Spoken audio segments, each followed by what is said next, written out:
Você já foi traído por quem mais amava? Já foi vendido, esquecido e dado como morto? A história de José do Egito, registrada em Gênesis capítulos 37 a 50, é uma das narrativas mais cinematográficas da Bíblia. São 110 anos de vida, 17 como filho favorito, 13 como escravo e prisioneiro injusto e 80 anos como o segundo homem mais poderoso do mundo. É o retrato da inveja, da dor, da injustiça, mas também da fidelidade absoluta de Deus em meio às trevas. Prepare-se para ver como Deus transforma a cisterna em palácio, a prisão em promoção e a traição em propósito divino. Deixa o like agora se você quer ver essa reviravolta impossível, porque o que você vai ouvir não é só história antiga, é lição viva para a sua vida hoje. Fica comigo até o final. Jacó amava José, problema familiar em Canaã. José era o filho de sua amada Raquel e tinha apenas 17 anos de idade quando essa história realmente começou. Esse favoritismo era palpável e Jacó o demonstrava com presentes visuais de luxo. Ele confeccionou para José uma túnica de mangas compridas, de cores vibrantes, um símbolo de herança e distinção entre os irmãos. Os 10 irmãos viam essa túnica e a inveja se transformava em ódio venenoso e profunda raiva. Gênesis 37. Então José começa a ter sonhos que, honestamente, ele não deveria ter contado em voz alta para eles. Ele conta o primeiro sonho. Estamos no campo de trigo dourado e os feixes dos irmãos se curvavam em submissão ao feixe dele. O segundo sonho era ainda mais ousado. No céu estrelado, o sol, a lua e 11 estrelas se curvavam diante de José. Até Jacó o repreende. Haveremos, porventura, de vir eu e tua mãe e teus irmãos a inclinar-nos? O ódio dos irmãos atingiu o ponto de fervura e não havia mais volta para eles. O ódio antes silencioso ganha forma. Jacó envia José em uma longa viagem para checar seus irmãos no pastoreio no distante Dotã. Os irmãos o veem de longe, sob a luz forte do sol, e o plano macabro surge. Lá vem o sonhador. O plano inicial era o assassinato, jogar o corpo na cisterna e dizer que um animal o devorou. Rubem, o mais velho, tenta intervir, secretamente planejando resgatá-lo mais tarde, longe dos olhos deles. Eles o agarram, rasgam sua túnica de cores e o jogam em uma cisterna escura, úmida e fria. José clama desesperadamente. Mas os irmãos, frios e cruéis, sentam-se para comer o pão, indiferentes ao seu terror. Mas olha que virada! Uma caravana de ismaelitas, mercadores aparece no horizonte a caminho do Egito. Judá propõe um plano pragmático e cruel. À venda, eles o tiram da cisterna e o vendem por 20 moedas de prata, o preço de um escravo. José, acorrentado, inicia a longa jornada rumo à terra dos faraós, longe de casa. A cena é de profundo drama e desonra. Os irmãos se reúnem em um lugar isolado para forjar a mentira que manteria o crime oculto. Eles matam um cabrito do rebanho e mergulham a túnica colorida no sangue escuro e fresco. Eles levam a prova forjada para seu pai, Jacó, que estava em sua tenda em Canaã. Eles entregam a túnica ensanguentada. Reconheces isto? O silêncio na tenda é rasgado pelo lamento de Jacó. Ele toca o tecido com as mãos trêmulas, reconhecendo a herança e sentindo o sangue seco. O lamento do pai é de cortar o coração. Certamente José foi despedaçado. Gênesis 37. Jacó rasga suas vestes, veste-se de saco e se recusa a ser consolado por qualquer um de seus filhos. O patriarca passa anos na escuridão do luto, convencido de que seu filho amado está morto. Ele diz: Fareis descer minhas cãs com tristeza ao Sheol. Enquanto isso, José segue acorrentado para o Egito sem saber o que o esperava. Que reviravolta dramática, não é? Da túnica de cores à capa deixada na cisterna escura, essa história é uma montanha russa de emoções e reviravoltas impossíveis. José caiu justamente quando estava fazendo o certo e sendo absolutamente fiel a Deus. Comenta aqui embaixo. Qual a maior lição dessa traição?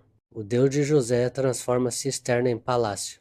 Não custa nada interagir, irmão. José chega ao Egito e é levado ao leilão de escravos, onde o luxo egípcio contrasta com sua roupa simples. Ele é comprado por Potifar, o influente capitão da guarda de Faraó, um homem poderoso e temido. José decide ser fiel e trabalha com uma dedicação visível, mesmo na condição de escravo. A Bíblia afirma: o Senhor, porém, estava com José. Gênesis 39. Tudo que José toca prospera. O sucesso sobrenatural transborda para a casa de seu novo senhor. Potifar o promove rapidamente, colocando-o como administrador-chefe de toda sua vasta casa.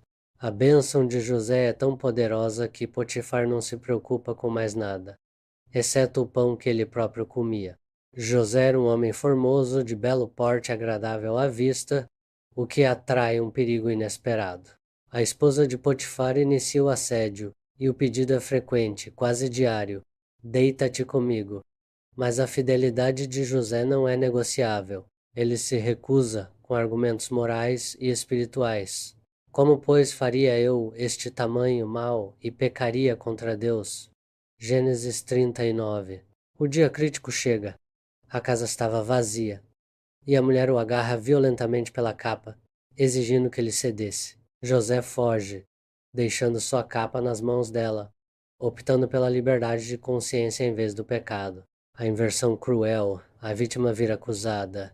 A mulher grita e forja uma história de assédio detalhada e mentirosa. A ira de Potifar, consumido pela vergonha, o cega para a verdade. José é tirado da liberdade e da confiança e é jogado na prisão do rei, o cárcere. O cenário muda, mas a promessa permanece. O Senhor, porém, estava com José. Gênesis 39. Mesmo na escuridão do cárcere, o favor de Deus o acompanha, e o carcereiro-chefe o nota em sua dedicação. Em pouco tempo, José ganha autoridade sobre os outros presos, tornando-se o responsável pela gestão do cárcere. Chegam dois homens de alta patente. O copeiro e o padeiro, ambos ofenderam o poderoso faraó. Ambos sonham na mesma noite. E José, ao vê-los perturbados, oferece ajuda com humildade. Ele os acalma com a sabedoria de quem sabe de onde vem o dom. As interpretações não pertencem a Deus? Gênesis 40. O copeiro conta seu sonho, a videira com 3 ramos, que floresce, e ele serve o vinho ao faraó. A interpretação de José: 3 dias, e o copeiro será restaurado ao seu cargo. O padeiro conta seu sonho: 3 cestos de pão branco, mas as aves comiam os manjares. A interpretação de José é sombria: 3 dias, e o padeiro será executado e pendurado. Tudo se cumpre exatamente, mas o copeiro, em sua nova liberdade, esquece José completamente. José passa 2 anos inteiros a mais na prisão, um teste de paciência e esquecimento. 2 anos depois, o tempo de Deus se inicia. O poderoso faraó sonha 2 vezes e acorda angustiado e perturbado. Primeiro sonho: ele está na margem do Nilo, e 7 vacas formosas sobem da água, pastando no carriçal. Mas 7 vacas feias e magérrimas sobem e devoram as gordas, continuando magras. Segundo sonho: uma pressa estranha, e 7 espigas cheias e boas brotam, mas 7 espigas mirradas as engolem completamente. Faraó chama todos os magos e sábios do Egito, mas ninguém consegue interpretar o significado. O palácio está em crise, a sorte da maior nação do mundo em jogo. O copeiro finalmente recorda suas faltas e do jovem hebreu na prisão. Faraó manda buscar José imediatamente. José é tirado apressadamente da cela, barbeado e levado ao trono. Faraó: tive um sonho, ninguém interpreta. Ouvi que tu interpretas sonhos. José, com humildade, responde: não está em mim. Deus dará resposta positiva a Faraó. Gênesis 41. José ouve os sonhos e explica: são um só. São 7 anos de fartura, seguidos por 7 anos de fome severa. A fome será tão grande que consumirá toda a fartura. José vai além. Ele apresenta um plano completo: nomear homem sábio, constituir supervisores e armazenar 20% da colheita. A sabedoria de José é tão evidente que Faraó e todos os seus oficiais ficam maravilhados com o plano detalhado. Faraó questiona: acharíamos alguém assim, em quem há o Espírito de Deus? A decisão é instantânea. Ninguém é tão sábio e prudente quanto tu. Tu estarás sobre a minha casa. A cerimônia de investidura é épica e imediata. O destino de um escravo mudou em menos de 24 horas. Faraó remove o seu anel de sinete e o coloca na mão de José, dando-lhe autoridade total. Veste-o com um linho fino e coloca um colar de ouro no pescoço. José é colocado na segunda carruagem do reino, e o arauto grita pelas ruas: ajoelhem-se. O escravo hebreu recebe um nome egípcio, Zafenat Paneia. Ele se casa com Asenate, filha do sacerdote de On. José tinha 30 anos quando se tornou governador do Egito, após 13 anos desde sua venda. De esquecido a segunda autoridade do reino. José assume a gestão da nação com a disciplina e a sabedoria de Deus. Os 7 anos de fartura chegam e José viaja por todo o Egito, construindo um sistema genial de celeiros. José instituiu uma lei revolucionária: 20% de toda a colheita, um quinto, seria armazenada nos celeiros do faraó.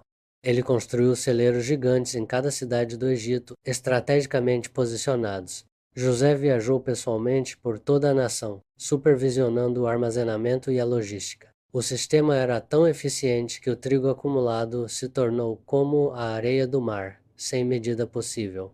O primogênito, Manassés, que significa Deus me fez esquecer o sofrimento. O segundo, Efraim, que significa Deus me fez frutificar na terra da minha aflição. Os nomes revelam sua profunda cura interior. Os 7 anos de fartura terminam. A fome severa começa, atingindo todas as terras ao redor. Somente o Egito estava preparado por causa da sabedoria de José. A fome chega a Canaã e o sofrimento atinge Jacó, que envia 10 filhos para a primeira viagem de compra no Egito. Jacó se recusa a enviar Benjamim, temendo perder o último filho de Raquel. Os 10 irmãos chegam ao Egito e são levados ao governador, curvando-se com o rosto em terra. José se reconhece. Os sonhos estão se cumprindo diante dos seus olhos, mas eles não o reconhecem. Sua barba egípcia, suas vestes de linho fino e a língua egípcia o disfarçam. José, tenso, fala duramente usando um intérprete. Sois espiões? Os irmãos negam e, para provar, revelam: somos 12 irmãos. O mais novo está com nosso pai e um não existe mais. José os testa: um ficará aqui preso, Simeiam. Ele os mantém 3 dias na prisão, depois decide. Voltem com trigo, mas voltem com o irmão mais novo. Os irmãos conversam em hebraico. Pecamos contra nosso irmão. Vimos a angústia dele e não o ouvimos. José se afasta para chorar. Manda encher os sacos de trigo e ordena devolver o dinheiro de cada um escondido nos sacos. Eles descobrem o dinheiro e seus corações desfalecem de medo e terror. O mantimento acaba em Canaã. Judá intercede, assumindo a responsabilidade total pelo irmão. Eu serei fiador dele. Se eu não o trouxe, serei culpado para sempre. Jacó cede. A caravana se prepara, levando presentes e finalmente Benjamim. Na chegada, José vê Benjamim e se enche de emoção. José se retira para seu quarto e chora sozinho, dominado pela emoção ao ver o irmão de sangue após 23 anos. Os irmãos são sentados à mesa por ordem de idade, o que os deixa perplexos, como ele sabe. A refeição acontece, mas os egípcios comem em mesa separada. Era abominação comer com hebreus. A porção de Benjamim é 5 vezes maior. Um teste de inveja. Teste final. José ordena ao dispenseiro: põe a minha taça de prata na boca do saco do mais novo. Pela manhã, eles partem, mas são perseguidos pelo dispenseiro, que os confronta sobre o roubo da taça. Os irmãos negam e juram: aquele com quem for achada, morra. A taça é achada no saco de Benjamim. Desesperados, rasgam suas vestes e voltam à casa de José. Judá, em pranto, se oferece para ser escravo, mas José é implacável. Somente o ladrão será meu escravo. Judá se aproxima e inicia o discurso mais comovente de Gênesis. Ele reconta a dor de Jacó e explica que a alma do pai está ligada à alma de Benjamim. Acontecerá que, vendo ele que o jovem ali não está, morrerá. A súplica final. Rogo-te que fique teu servo em lugar do jovem, como escravo de meu senhor. Aquele que sugeriu a venda, agora se oferece como escravo em amor. José não pode mais se conter, grita: fazei sair a todo homem de diante de mim. Ele chora em alta voz, tão forte que os egípcios ouvem. Em hebraico ele diz as palavras que paralisam os irmãos. Eu sou José. Meu pai ainda vive? Os irmãos estão aterrorizados, mudos de pavor. José é radical em seu perdão. Não vos entristeçais, porque para a conservação da vida, Deus me enviou diante de vós. Gênesis 45. Ele beija e chora sobre o pescoço de todos. Assim não fostes vós que me enviastes, senão Deus. A reconciliação após 23 anos está completa. A notícia da revelação chega ao faraó, que se alegra. Faraó envia carros do Egito e provisões para Jacó e toda a família. Os irmãos voltam a Canaã e anunciam a Jacó: José ainda vive e ele é governador em todo o Egito. O coração de Jacó desmaia. Mas ao ver as carroças, o espírito de Israel revive. Basta, José meu filho ainda vive. Irei e o verei antes que morra. José prepara sua carruagem pessoalmente para o encontro. José encontra seu pai em Gósen. Ao ver Jacó, ele se lança sobre o pescoço do pai e chora intensamente por longos minutos. O abraço é de décadas de saudade comprimidas em segundos eternos. Israel diz a José: agora posso morrer, pois jazi teu rosto. A família habita em Gósen, a melhor terra, e José o sustenta. Jacó vive 17 anos no Egito e morre aos 147 anos. Antes de morrer, Jacó reúne os 12 filhos e os abençoa profeticamente, revelando o destino de cada tribo. José vive até os 110 anos, vendo seus netos e bisnetos. Suas últimas palavras proféticas: Deus certamente vos visitará. Farei subir daqui meus ossos. Gênesis 50. Aqui encerramos essa jornada épica. 17 anos como caçula, 13 anos como escravo e preso, 80 anos como governador do Egito, sua vida ensina a lição central: o propósito divino na traição. Vós intentastes mal contra mim, porém Deus o tornou em bem. Gênesis 50. Deus usou a crueldade dos irmãos para salvar milhões de vidas. Sua dor tem um propósito maior: fidelidade na obscuridade. José foi fiel em todo lugar. O seu caráter foi formado quando ninguém olhava. Perdão radical transforma. José quebrou o ciclo de dor ao perdoar. O perdão dele garantiu a sobrevivência e a bênção de toda a sua família. Paralelos com Jesus Cristo são impressionantes. Ambos amados, rejeitados, traídos por prata e exaltados após sofrimento. José salvou da fome física, Jesus salva da fome espiritual. José, Deus me enviou para preservar vidas. Jesus, o Pai me enviou para salvar vidas. Sua cisterna não é o fim. Sua prisão é preparação. Seus sonhos vão se cumprir. Se essa história tocou seu coração, deixe o like agora. Comenta: qual parte mais te impactou? O perdão radical ou a reunião com o Pai? Compartilha com alguém numa prisão injusta que precisa ouvir. Seus sonhos vão se cumprir. Inscreve-se e ativa o sininho. O Deus de José é o seu Deus. Fique com Deus.